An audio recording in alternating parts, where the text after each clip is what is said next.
My name is Eric Pfeffinger. Welcome to TheatreQs.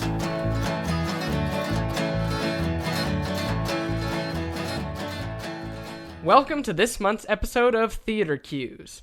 Let's get right into it. Today's fun fact is about the legendary playwright David Mamet. Mamet is a Pulitzer Prize-winning theater and screenwriter known for his plays American Buffalo, Glengarry Glen Ross, and The Duck Variations. Glengarry Glen Ross is currently running on Broadway until June 28th. It stars Bob Odenkirk, Donald Webber Jr., Bill Burr, Michael McKean, Kieran Culkin, and others.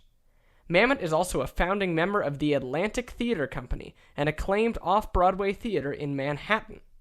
However, Mamet first began his career in theater at Second City in Chicago? That's right. At 16 years old, Mamet was a busboy at Second City. He watched comedy legends like Peter Boyle and Fred Willard perform improv at the theater. In interviews, Mamet has cited the importance of his time at Second City. Who would have thought? A playwright known for dramatic plays started out by watching improvisational comedy at one of the most influential improv theaters. My guest today was inspired by the likes of David Mamet. Along with being an incredible playwright, he was a newspaper cartoonist and has had his plays performed at theater companies across the nation. Recently, his work has been performed at Jeff Daniels' The Purple Rose Theater Company in Michigan. His plays include 14 Funerals, Human Error, and Accidental Rapture, among short plays and plays for young audiences. Not only are his plays hilarious, but he is too. Ladies and gentlemen, please welcome to the TheatreQs podcast, Eric Pfeffinger.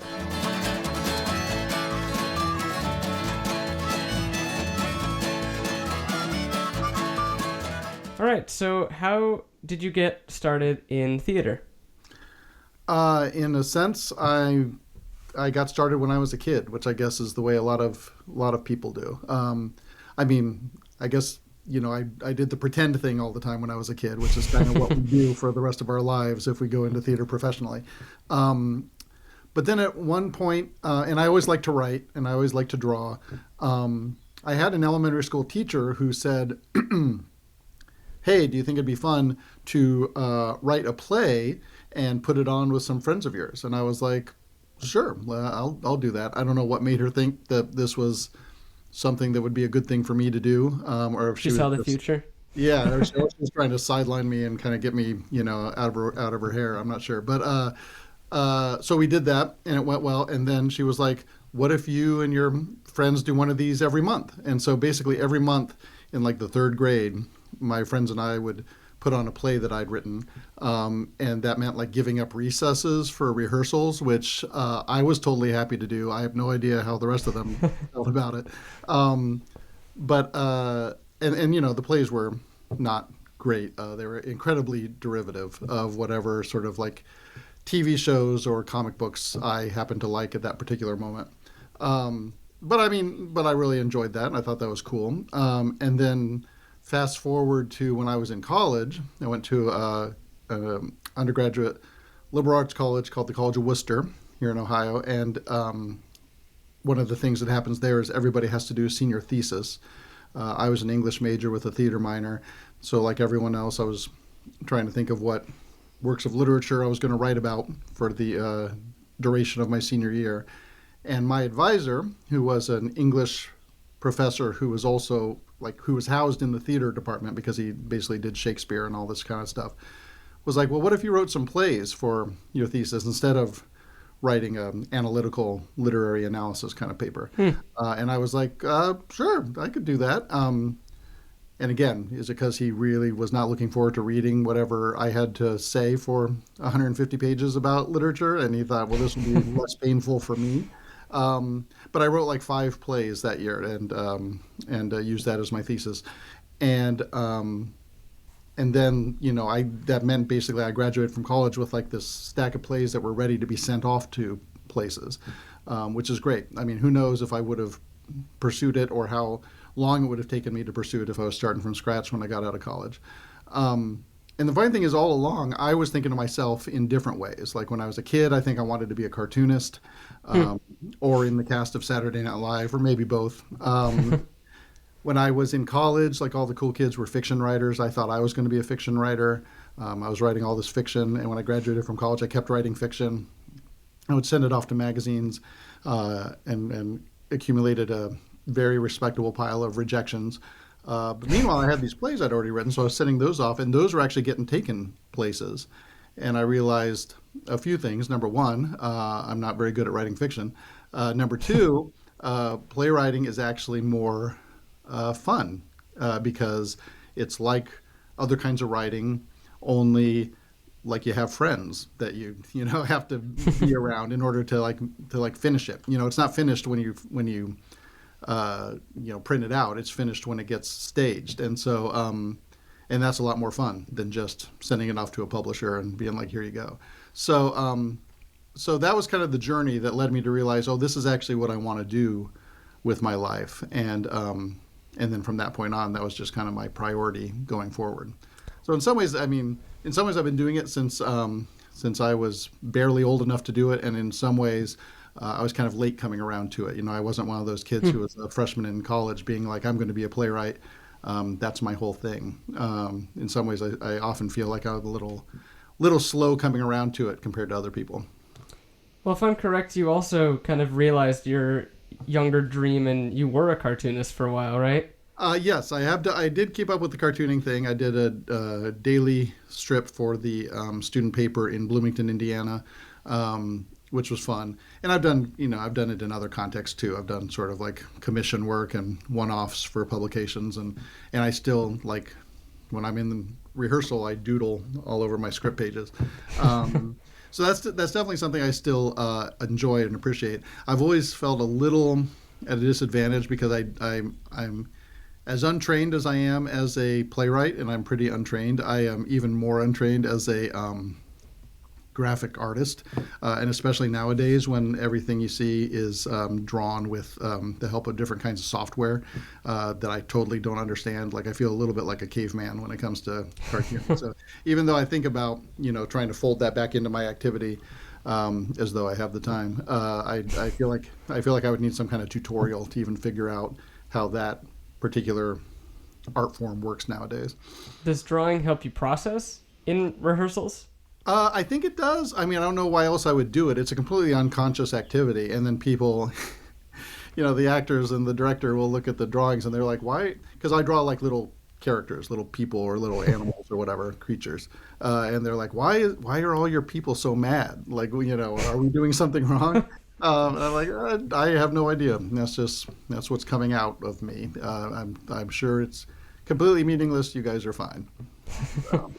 Is there has to be a difference, right, between making a satirical cartoon and a play? A play is obviously much longer form, but is it sort of liberating, I guess, that a play is sort of free of the censors of the publishers? And I'll tell you what's liberating about it compared to well, and the kind of cartooning that I really like, that I've always liked as a reader, and that I liked when I was doing it, is sort of like it's sort of like the classic 4-panel gag cartoon that you see in the newspapers. Newspapers were these things where we used to get our information kids in the olden days.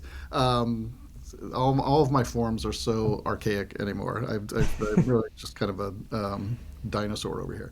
But like a 4-panel like gag cartoon where you're maybe telling an extended story like Peanuts used to do or like Doonesbury would do. You're telling an extended story day after day, but every 4 panels there has to be a joke. What's liberating about playwriting compared to that, or compared even to like fiction writing, is not everything is on me. I don't have to decide what the people look like. I don't have to decide how their hair is done. I don't have to decide what their clothes look like. I don't have to like build the set, which you essentially have to do if you're drawing a cartoon. You have to decide what the background looks like. I don't have to decide what the lighting is. All I'm worried about are the characters and the dialogue and the story.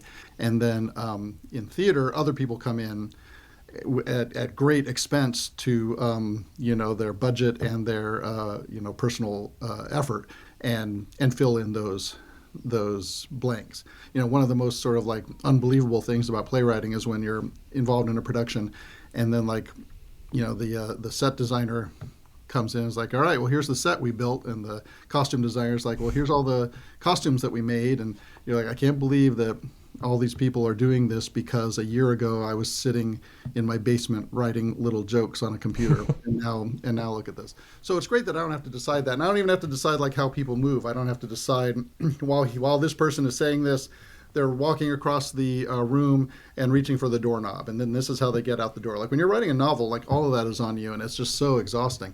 With a play, you're just telling the story through dialogue, and that's all you have to worry about. And that's actually one of the things that I liked about comic strips, is that in that sense, it's actually very, very similar. You do have to worry about how the characters look. You do have to worry about, set design, costume design. But you're still telling this sort of externalized story, as opposed to if you're writing a novel where you have the potential to get into everybody's head. You're telling the story that is only through these characters, and basically only through what they say, what other people can hear them say. And that sort of limitation is paradoxically very freeing, because you just kind of have that one tool. That's all you've got to tell this story. And it also forces you, I think, to be empathetic and humane about all of your characters' integrity and dignity. So I can write characters who I disagree with in every possible way, who hold beliefs that I find to be either wrong or offensive, who have experiences that are nothing like my experiences. But because I'm essentially inhabiting them to ventriloquize them on the page, I have to sort of extend them the same kind of credit as a whole human being as I would extend myself. And I feel like in other formats, you can get away with not doing that sometimes. How do you go about inhabiting them? Do you do a lot of research for characters, or just kind of people watch? What does that process look like for you? Yeah, I mean, I do. Research is really handy, especially when you want to put off actually writing. So I could research for years if it means that I can get away with not writing something. So, like, I have a play where the character is involved in like a business practice called labor arbitrage, and I'd heard about it on the radio, and it sounded like it was a really good. Radio is how we used to get our information before a podcast. Shout out to NPR. Yeah, exactly. It was in fact on NPR that taught me about labor arbitrage, and it seemed thematically connected to this play that I was getting started on. So I had to go like research that, because I barely understood what it was, and I barely understand anything about business or what do you guys call it, money. So I did have to research that so I could understand what this guy did with his days. But in terms of who the people actually are, that's a much more intuitive process, and I think it does actually come from like listening to people listening to people listening to people you don't know.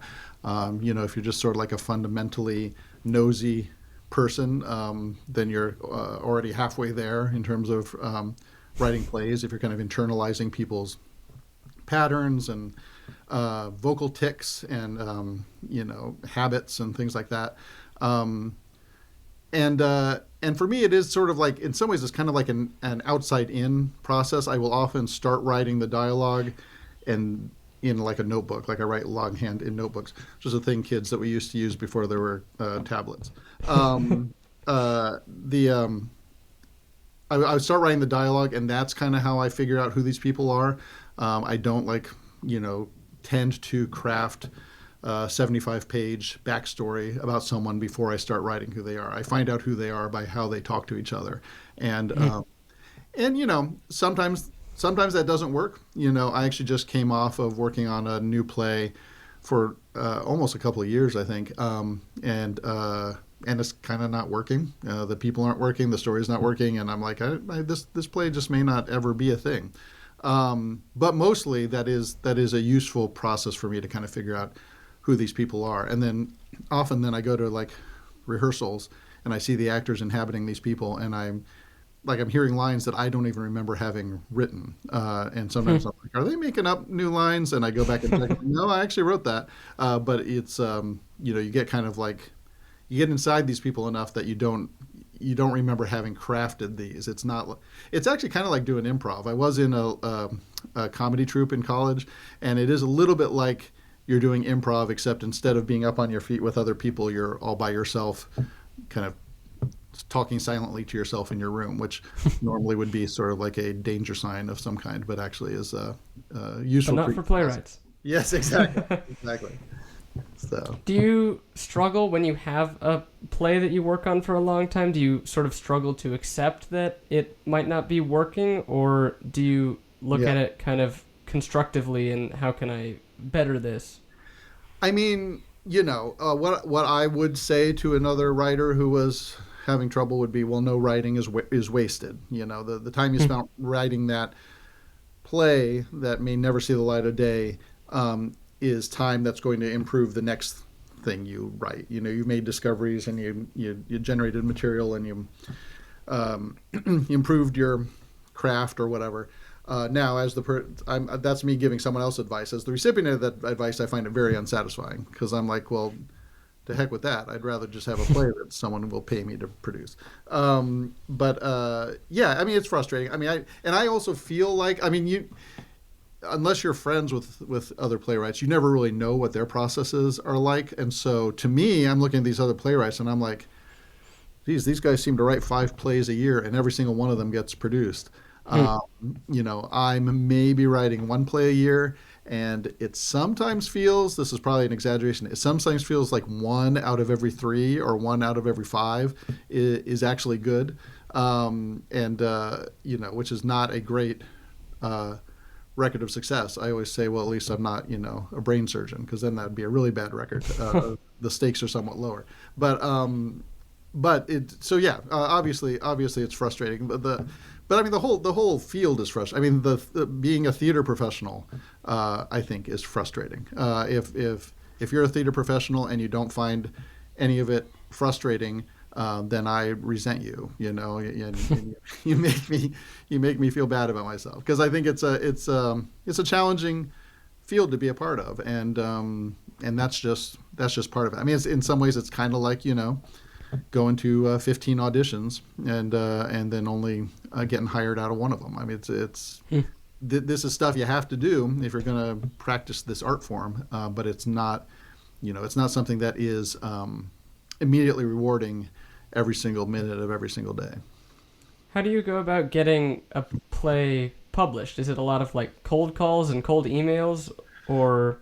Yeah, well, that's a good question. And unlike other writing, other kinds of writing, there are a couple of different ways that plays obviously reach the public.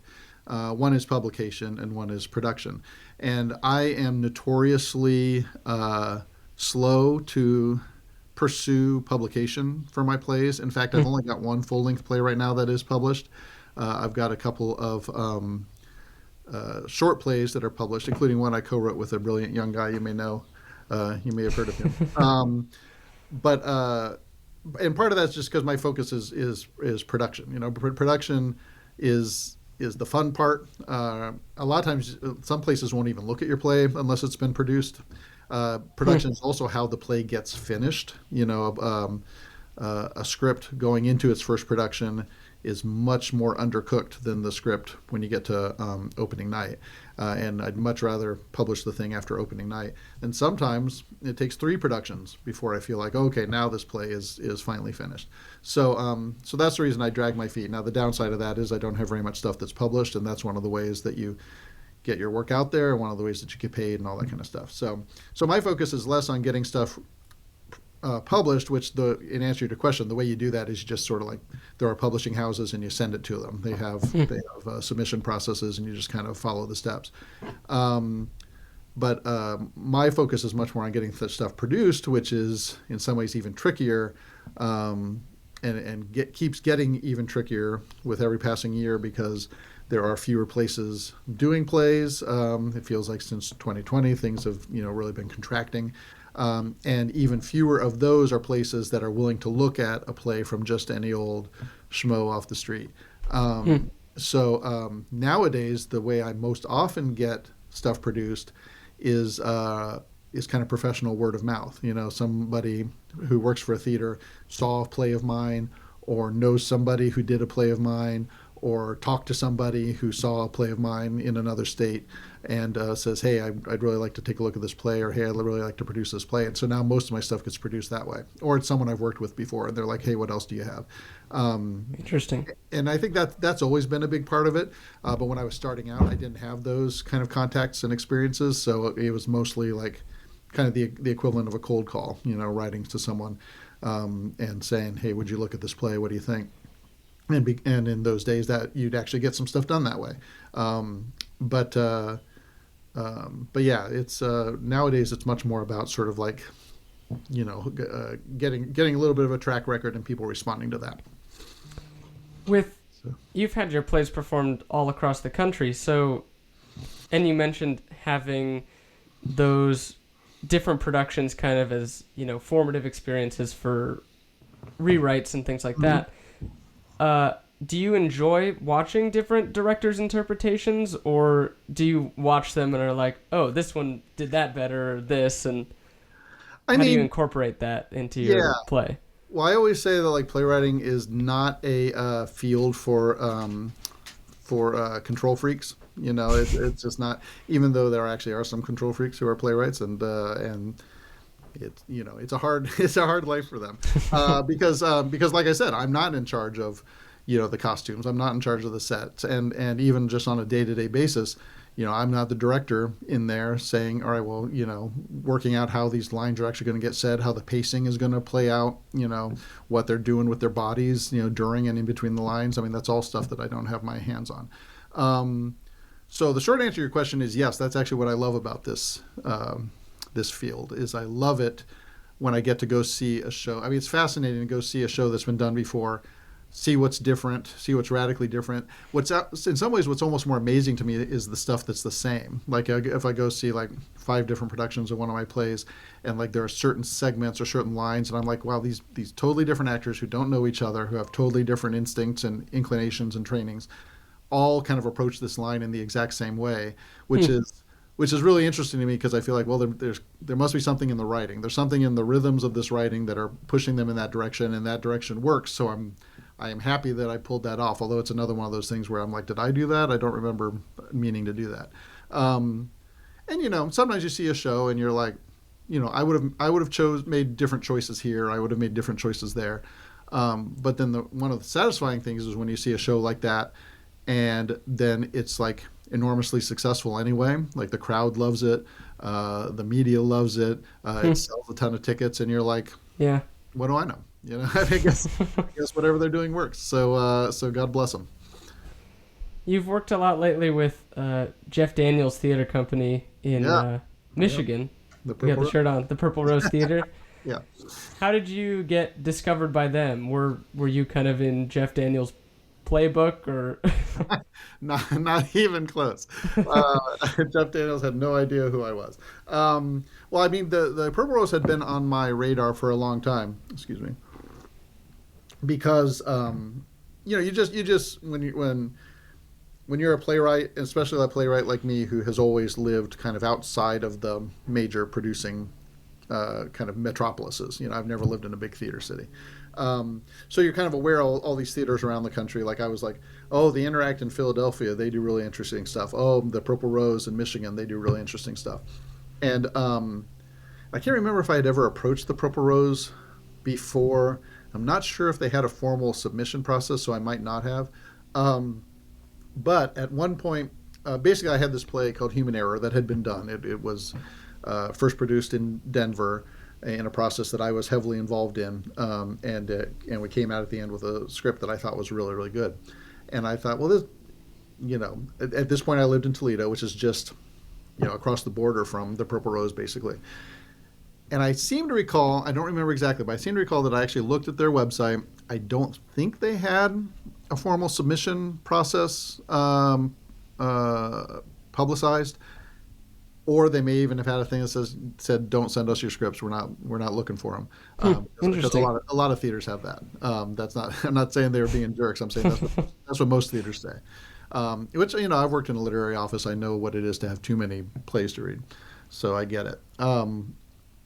But again, I thought, well, I'd love to work with these guys. So I actually, and this was recent enough that this was not at all the common thing to do. I started doing this long enough ago that everything was done by mail, everything was done on paper.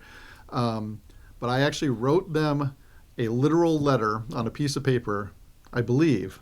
I think this is what I did, and mailed it to them and said, "Hey, I have a play. Here's the synopsis. Here's where it's been done before. I think it might be good for y'all. Do you want to read it?" And I actually heard back from them, and they said, "Yes, we'd like to read it." And I sent it, and they were like, "Hey, this is pretty good. We'd like to do a reading of it." So we did a reading. And then eventually, down the years, they came back to me and said, "Hey, we'd like to produce it."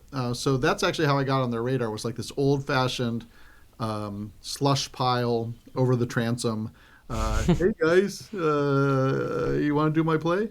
And 99% of the time that leads nowhere. This time it led somewhere, and it was fantastic. They did an amazing job with it. Cast was great, director was great, the design was great.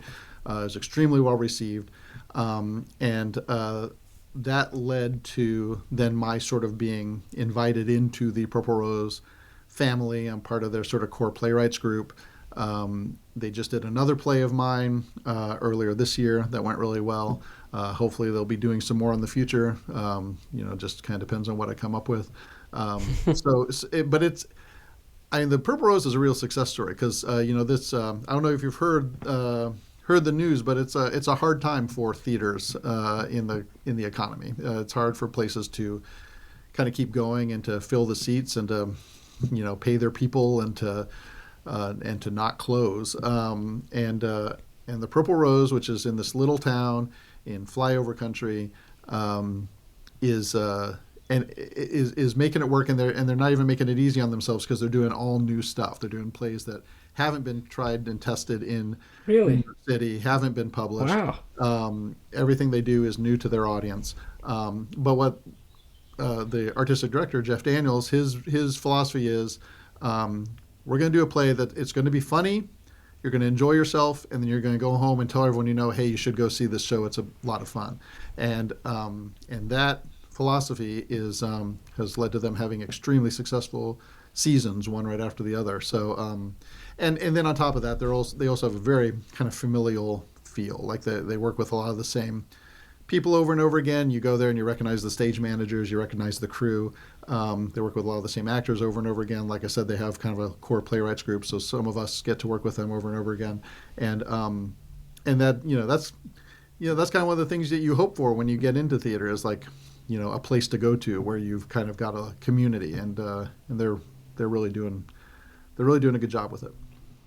Is there an amount of adapting that you've had to do sort of with that shift in the theater industry, or has it stayed relatively the same for playwrights?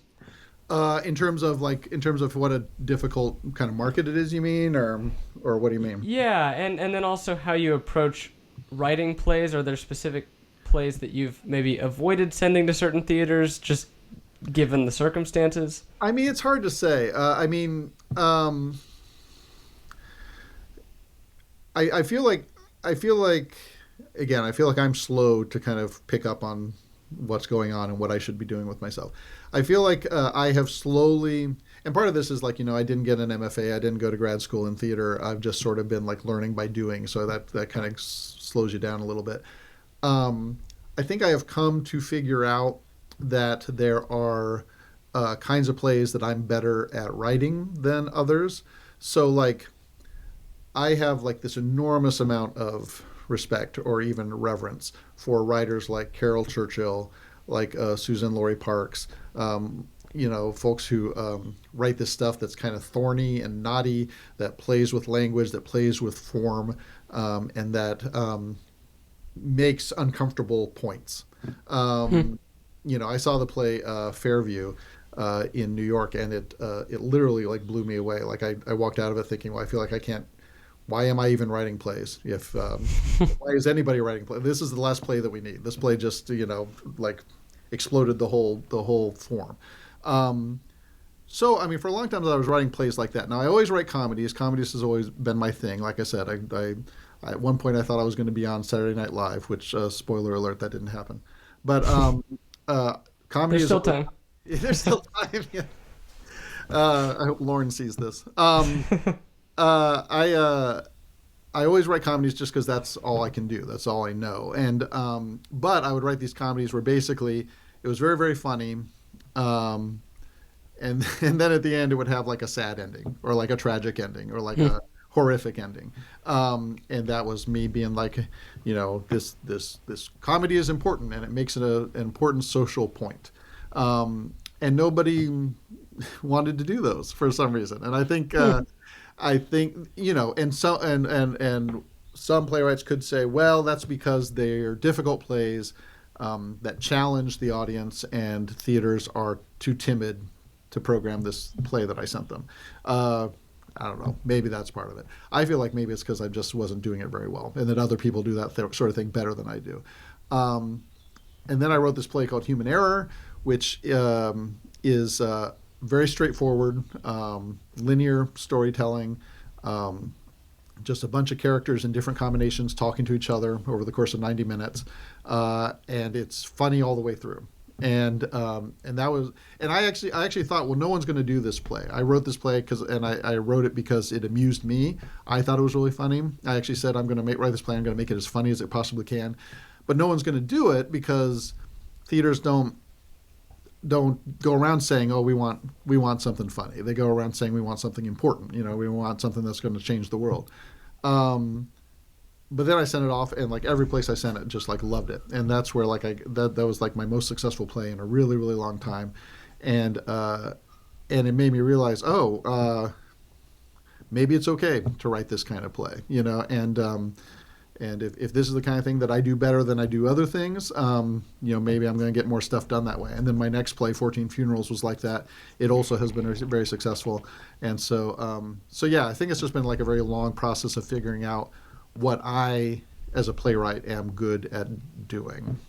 So How do you figure out that line in a play that's funny but also tackles important problems? How do you figure out like where's the threshold of the jokes you can make? Right. Well, and that is kind of what I tried to do. Like I was sort of like minimizing the whole sort of like social import thing. But it is true that these plays that I'm writing, I actually do think comedy is, in my estimation, the best possible way to confront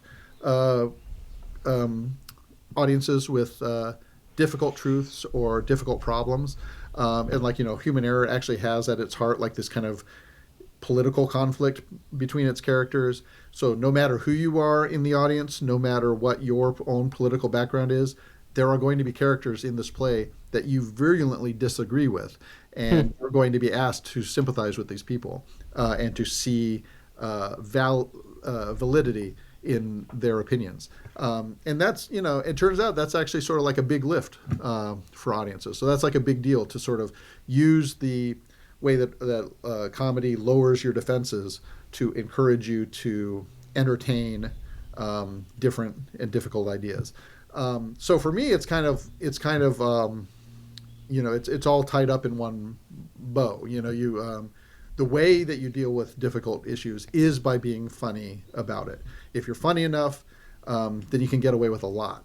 14 Funerals is actually about a family tragedy, like an entire family gets wiped out in a freak accident. It's the kind of thing that if it happened in real life, it would be absolutely horrifying, just a horrific thing to happen to a small town community. But 14 Funerals is a comedy, and it's funny from the first moment all the way through, and then along the way also kind of like then addresses some issues about what does it mean to live a life worth living. What does it mean to sort of like have responsibility to your fellow human being and that sort of thing.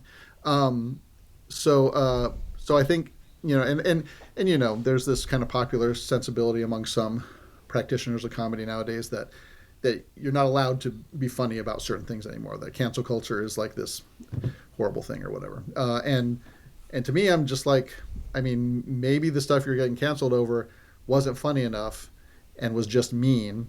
And maybe the point is, if you wrote something that was not mean and was actually funny, no one would be yelling at you about it. So I think that's the key. And that's the tricky part is being that funny is hard to do, which is why not everybody does it. But that's I think that's the secret.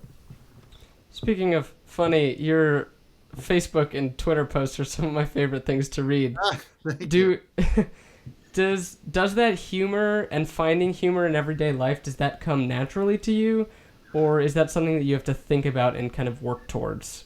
No, it's definitely my orientation. That's kind of how I approach every situation. Which I'm sure my spouse would be happy to talk about all the ways in which that's not that fun to live Sorry, I'm with. trying to close these blinds.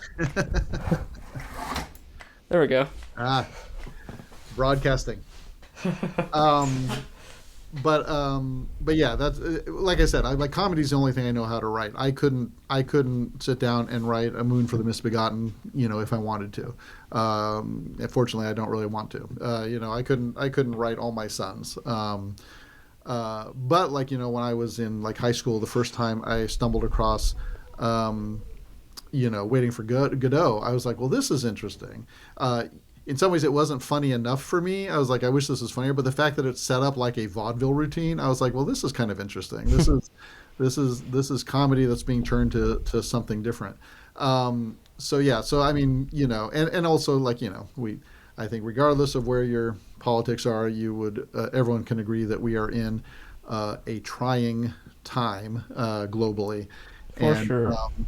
there are certainly things that are too horrific to make jokes about. However, I do feel like approaching daily life with a sense of humor is sometimes the only viable survival mechanism. So, Is that contagious to your family? Are you around funny people all the time? my family's very funny. I grew up with a family that was very funny. There was always a lot of like laughter, and sometimes things would get mean, around the dinner table. Which then, like when I'd bring like dates home, they were like, "What is up with your family? Why is everything so raucous?" I mean, my kids are hilarious. My wife's very funny, and like I said, I think she wishes I would be less funny sometimes. But yeah, I don't know. But it's also I don't know. It's just what I always responded to. Like when I was a kid, I was given J.R.R.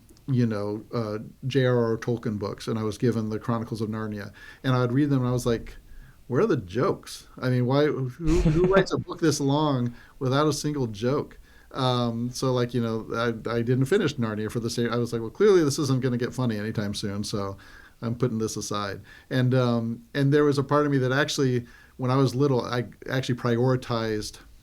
Some people really like our little kids. They're like, oh, I want to be a really good baseball player, or I want to be, the captain of the math team. My goal was to be a funny person, and so I actually I think there's a degree to which even when I was a little kid, I don't know how, I like kind of trained for that in a way that other kids practice dance or soccer or whatever. So When you're writing a script, what is the brainstorming process like for you? I know when I've written a script, it's like I just fill my notes app with like stuff that I think of at 2 a.m. yeah, Is that similar for you? yeah, pretty much, yeah. Because I mean, I usually start with a premise of some kind. So like again, like human error. There's a goof up at a fertility clinic, and two couples get their embryos switched, and now they have to deal with that. 14 funerals. A entirely family gets wiped out, and the relative who never knew any of them finds herself having to like deal with the aftermath. Um, and then from there, yeah, like basically, I actually find myself once like I hook into an idea, and if it's like a good idea that's got potential, then dialogue will start like coming to me, and then like I'm writing it down, like I'm writing down dialogue all the time. It's not necessarily in the order that it's going to appear in the play. Some of it's stuff that's never going to end up in the play, but by the time I'm done, I have just like pages and pages and pages of dialogue that fits into this premise with these characters. And by the time I actually sit down at the computer to start writing the actual script, I've kind of got all this raw material that's ready to kind of be, fit together. So, yeah, like I don't know what I would do if I actually kind of if I had an idea and I sat down at the computer and I typed Act 1, Scene 1, curtain up, go. I don't know how to do that, but like because I've been sort of like living inside these scraps of dialogue for weeks or months, once I actually start writing, like I already know who these people are and I know how it's going to go. Have you ever had a character that you've based off someone, and then that person is like, "Did you base the character off me?" Um, the famous thing that people say is usually that you base it off someone and then that person sees the play and they have no idea that it's them because they can't see that.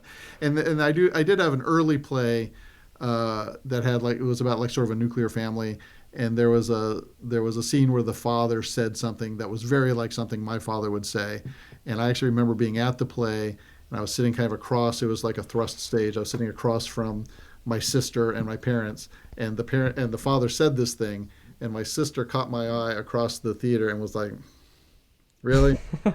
Meanwhile, my dad was just like, "Oh, that's funny what he said." So like he had no clue that it was based on him. Um, and I get the thing is it's pretty rare that my characters are directly based on anyone I know. Um, these plays that I've been mentioning, none of those are situations that correspond to directly to experiences that I've had. In the end, really, it's kind of more like all of the characters are versions of yourself, because, like I said, you kind of have to put yourself in these people and, to some degree, understand and even like them. So they're all responding differently to one another, but to some degree they're all responding in a way that is, if not the way I would respond, it's understandable to me. So it's kind of more like they're all versions of me than like they're thinly veiled versions of people I know. So even if you write a character that's like totally the opposite beliefs as you, you're learning to appreciate their flaws, I I guess. mean, yeah, I mean, basically,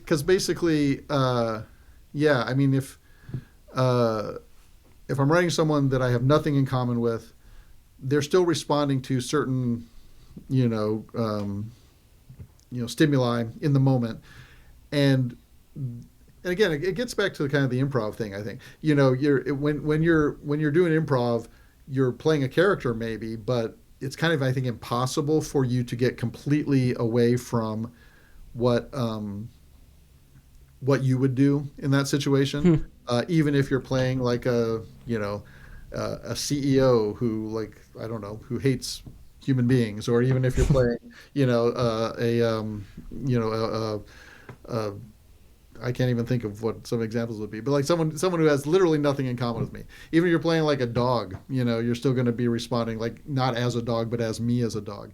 The actors who were in my last production were actually talking about sort of like these different approaches to performing, and how like there's kind of going to the character and doing what that character does. Basically sort of like leaving yourself behind and becoming that character, or there is finding the pieces of you that are already in that character and kind of bringing that character closer to yourself. And so instead of being Sienna, who's one of the characters in my play, instead of like leaving yourself behind and like putting on Sienna like a disguise, it's more like this is Sienna if she were me. I'm doing a bad job of explaining it, but I found it really Yeah. kind of fascinating because No, that makes perfect sense. I feel like that is kind of like what the writing process is like for me. Is that I hopefully I'm writing characters who are completely distinguishable from one another, but the one thing they have in common is that they could all only be written by me, the way that they've been expressed, and so that's going to be kind of what like draws them together. I actually sort of was thinking about, like, because of course one of the things about writing plays is that you're writing something that's supposed to be sort of like, if not replicable, sort of repeatable. You're not writing a play for like its premiere production and then it never gets done again, or at least you hope not. You're writing a play for its premiere production and then you're hoping it gets done 1,000 times after that, and it's going to get done 1,000 times by actors who, in many cases, bear little to no resemblance to the actors who played it in the original. And I was actually thinking, so that'd be different from writing for film, which I've barely done. But like when you're writing for film, I think you're like, oh well, I know who this cast is, I know who these actors are. And this script is going to get uttered by them, preserved on film, and never done again. So it's kind of like you are, if you were a tailor, you'd be like cutting, a custom suit for that character for that one performance. Whereas with playwriting, I feel like you're creating a piece of clothing that then can be adaptable to a whole range of different kinds of people who are going to put it on over the course of the next 50 years. Like a one size fits all. Right, and it's going to look different on every one of them, but there's going to be some kind of a through line that kind of makes them all comparable to one another. So when I'm writing, it's definitely kind of, it's sort of a little bit of that. This is something that cannot be completely divorced from who I am and what my voice is and what my impulses are. Even when my characters do something reprehensible, at some level, it's something that I could see myself doing, I think. So. Well, a huge part of making a marketable script is writing a good summary. So how do you make a marketable summary? That's something that I've always struggled with. It's like, yes. How much do you give them? How much do you spoil? Right. Yeah, and nobody likes that. Writing summary, the only thing writers like less than writing summaries is writing artistic statements, and those are both things that people ask you to do all the time. So yeah, and you know what? What completely turned me around in terms of writing summaries or synopses or log lines or whatever format you're working in was when I was working in a literary office for a small theater for a while. That job occasionally involved doing like a quick kind of marketing summary of a place, especially the place that we ended up doing or the place that we were strongly considering doing, because you'd need to sort of summarize it for one another or for the board, or once you're actually producing it, you're writing a synopsis or a log line for the media or whatever. And I got so much better at writing my own log lines and synopses once I'd done a bunch of writing it for other people, for other people's plays, for plays that I had no skin in the game for, basically. Because I think one of the things that makes it hard to write a synopsis or a summary for your own play is you're so close to it and you're like, oh, but all these parts are so important and this is really important and this backstory is important and how do I get this all into one thing? And when you're writing for someone else's play, you're just like, I just want this to make people want to come see the play, man. So I'm just gonna, here's the high concept, here's the twist. I'm gonna wrap it all up in some phrasing that is fun and funny and quirky and grabby, and then you're done. So I think in some ways, like you have to be willing to do violence to your play as though you're not the person who wrote it.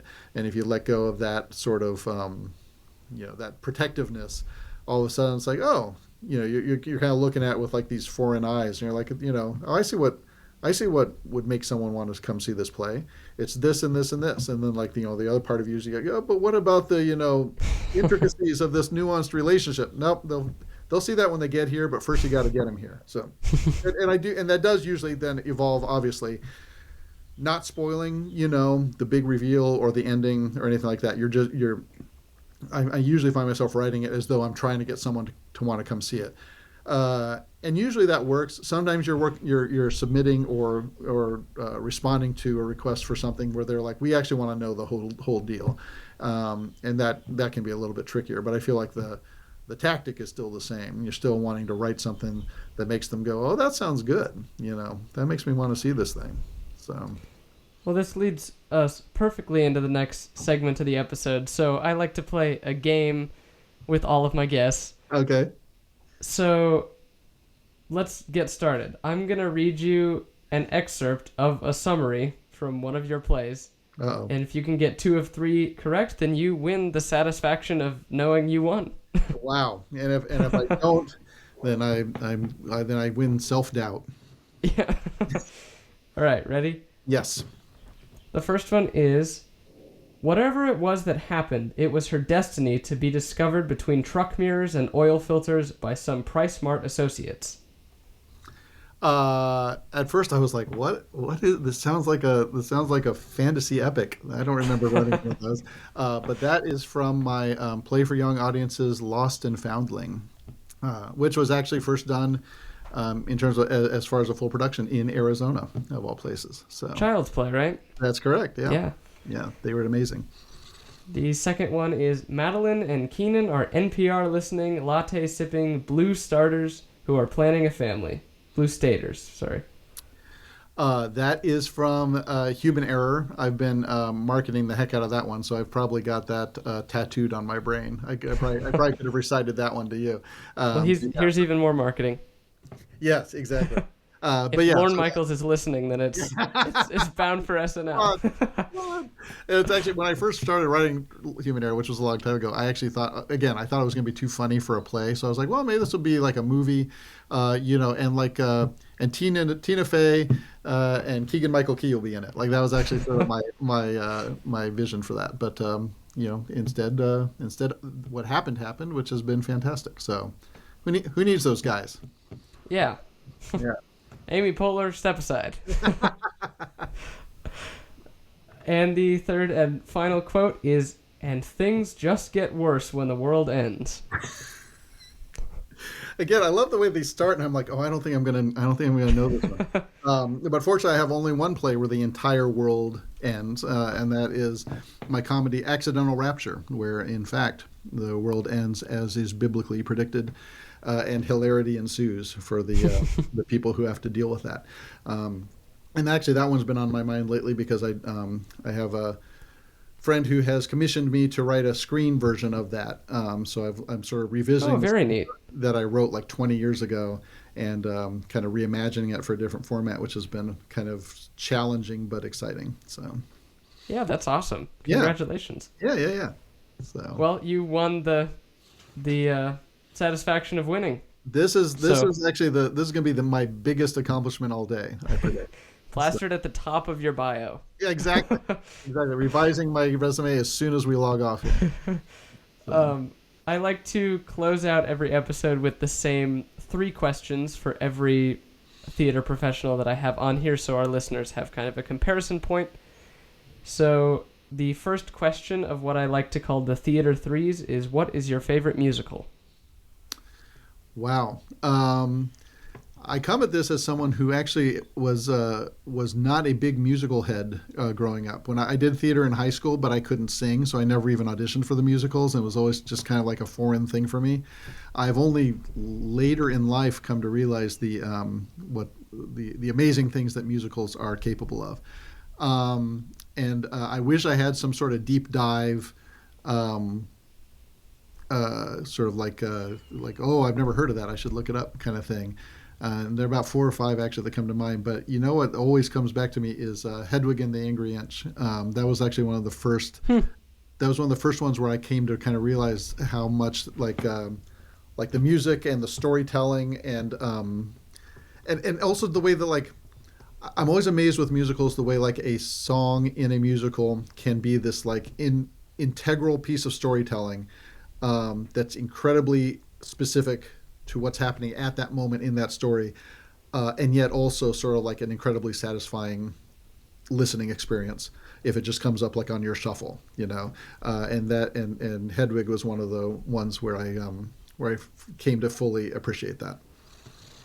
Yeah, I think that's part of what makes musicals so cool is like every song has its own kind of beginning, middle, and end, which is really unique. Yeah, absolutely. And it, and just I don't know, the way that it's made me kind of appreciate the intricacy and soulfulness of lyric writing, and also become sort of like dissatisfied with how little you get of that in a lot of pop like music. Like all of a sudden, like a lot of the stuff I used to listen to, I'm like, but this is not building a world. This is not like exposing one individual human's soul in the way that this song from Hadestown does, So yeah, but it's I like I said, I'm kind of learning what musicals are capable of, and it's This is probably news for your listening people, but musicals are actually really cool. You should check them out. So. The second question of the Theater Threes is, what playwright did you look up to as a young person and why? One of the playwrights I mentioned Beckett earlier, but one of the playwrights who actually really kind of turned my head when I was in high school. Like, we did a lot of sort of like, it's just kind of what you'd get out of the Samuel French catalog, and a lot of it was not that, I don't know, didn't feel that immediate, didn't feel that relatable. And actually, this playwright probably did not feel very immediate or relatable. But then one day, I pulled a script out of a pile at the school library, and it was Tom Stoppard, and it just kind of like blew me away in terms of, I was like, oh my gosh, this guy is so smart, this stuff is so funny. That play was the real Inspector Hound, but I quickly went from that to Rosencrantz and Guildenstern, and I was like, this is hilarious and haunting all at the same time. And it kind of it was a gateway for me eventually to do a bunch of writing that was not that great, because it was a lot of like showing off like all the stuff I'd read, like, like, hey, look, I also can allude to, Chekhov and Brecht. But it sort of showed me that there was more to theater than, barefoot in the park, which is fine. But I sort of felt like that was all theater was sort of these fusty plays that had been done 40 years ago, and were sort of had no like immediate or interesting things to say. Dusty old white people plays. As it were. And again, I'm sort of self-conscious by the fact that, like, is there any dustier old white person than Tom Stoppard nowadays? Probably not. But at the time, it was a whole different voice. It was a different kind of voice for the theater that I didn't know was possible. And I mean, another dusty old white man that I really came to admire at that same time was David Mamet. And both of these guys are sort of less interesting to me now in terms of the stuff they've done recently. But they really kind of opened my eyes in terms of, it doesn't just have to be, crosses down left to drink cart, mixes martini, turns and, whatever. So it felt much more sort of like energetic, which I appreciated. I think one of the cool things about people like Mamet is that the plays, especially some of the older ones, still are really relevant. Mm-hmm. And I mean, even with all the imitators, even all the people who've imitated Mamet over the years, really sort of like startling. You read something like Glengarry Glen Ross or American Buffalo, or like what the play that I read of his that turned my head when I was younger was the Duck Variations, which it's like, wow, this syntax, this rhythm, it's its own thing, and that's really, really sort of like striking and dynamic and sort of electric. Like I said, in a way that, his more recent stuff, not so much, but that's okay, because other people have come up to expand the field even further. So, like you, like me. Thank you for that opening. The third and final question is, what advice do you have for theater kids or anyone wanting to get into the industry? Well, that's a whole other can of worms, and I keep saying that I'm going to write a book about all the terrible mistakes I've made and be like how not to, be a huge success. So someday I'll come out with a list of all the things I did that you shouldn't do. And you can call it Human Error, Part 2. Exactly. Human errors. More than one. There are a couple of things that I didn't do that I think were probably not great ideas. And one of them was I got out of college, figured out that I wanted to write for theater, and thought, well, I can live anywhere. I can live anywhere and write for theater. Because I'm not the actor, I'm not the designer. I don't have to be there every day. And I don't think that was true. I think I was wrong. I think I probably would have been better off living someplace like Chicago or New York or someplace like that in terms of my just straight up careerism. but I think really what, if you back away from that, because I also think there's some value in not living in a place where everyone else who's doing theater lives. I think there's, especially if you're a writer, value in kind of cultivating your voice by being in a community that is not the same community that is presented on stages all the time, that you're not writing about like 3 young people in a Brooklyn apartment over and over again. But I think the point is, you with theater, you need to be around theater in one way or another, and that means collaborating with people, talking to other people who do it. Seeing theater is absolutely crucial, and so if that's something that you can't do where you live, then you need to get yourself to the places where that's happening as often as you can to have those experiences. And the other thing that I never did, because it was not something that I thought I would be good at, and I would not have been good at it, was like self-production. That is something else that I think theater professionals, when they're young, are often told is, don't wait for someone else to give you permission to do your stuff. Just make the opportunity to do your own stuff. And again, I was not someone who knew how to build a set or hang a light, and my grades in undergraduate theater production back that up. I was not someone who knew how to do marketing or raise funds or write grants or any of that stuff that you need to do. But in a perfect world, you would get together with people who are willing to do all that stuff and make your own stuff and get it up in front of people. And that's better than just sitting, by your computer night after night, hitting refresh on your inbox, hoping that some other theater in some other city is going to get back to you. So I think that's the main thing, is do the theater, keep doing the theater. And I also think there's some value in not giving up.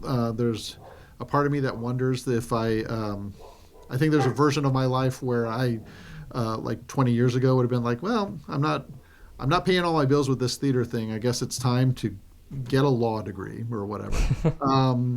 And I'm kind of glad I didn't do that, even though it's still not fully paying all my bills. And I think if you're meant to be doing this thing, you're going to keep doing it, whether it's the sensible choice or not. So those are kind of the things that I would roll around in my head if I were starting out today. Thank you. Thank you for sharing that. Thank you for being here. It's lovely to see you again. Like I said, it's been way too long. Yes, it certainly has. And I love what you're doing. I love the what you're doing with the podcast. I love how involved you are in the art, and I can't wait to see what else you've got coming up. I hope we get to collaborate again someday too. Yeah, for sure. That'd be Me awesome. as well. Take it easy.